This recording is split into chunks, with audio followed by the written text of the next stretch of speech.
Двухпалатный парламент – институт федерального государственного устройства, где задача Сената – представительство и гармонизация законодательства субъектов федерации. Казахстан – унитарное государство с едиными законами, едиными правилами. Более того, мы стремимся, чтобы качество жизни людей и государственных услуг в самых разных регионах, от Шемонаихи до форта Шевченко, от Бесколя до Шардара, были равным образом гарантированы и защищены. В этом смысле интересы регионов и их жителей должны поддерживаться равноценно.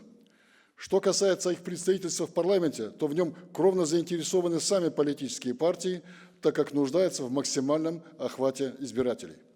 Во-вторых, можно заметить, что уже в ходе конституционной реформы 2022 года Касым-Жомартом Кемелевичем был сделан шаг в этом направлении. В частности, принятие законов было отнесено к полномочиям Маджлиса, тогда как Сенат был наделен функцией одобрения либо внесения предложений к законопроекту, принимаемому Маджлисом. Поэтому нынешняя инициатива Токаева следует логике последовательной эволюции Конституции. Более того, она совершенствует нашу политическую систему и ее институты. В-третьих, также нужно отметить, что в ходе обсуждения рабочей группы по парламентской реформе были выработаны оптимальные решения по усилению полномочий однопалатного парламента в системе государственной власти. Более того, выдвинутая главой государства на 5-м Курултае в Кызылорде инициатива о создании высшего консультативного органа Халық Кеңесі с закреплением его статуса в Конституции в 8 раз расширяет участие в системе власти представителей различных этносов.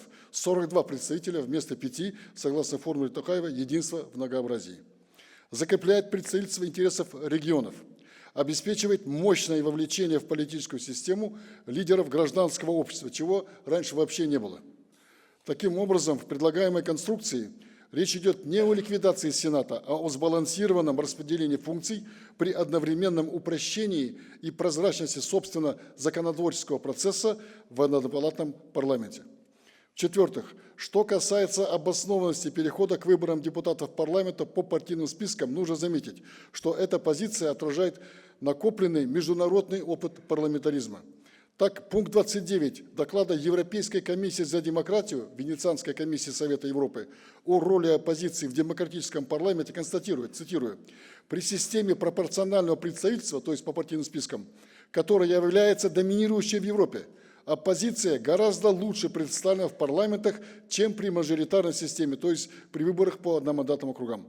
Пропорциональное представительство стимулирует рост политических партий и их влияния. Следовательно, выборы по партийным спискам дают более широкое представительство интересов общества в выборных органах, способствуют росту сильных партий и соответствуют европейским трендам в политической практике».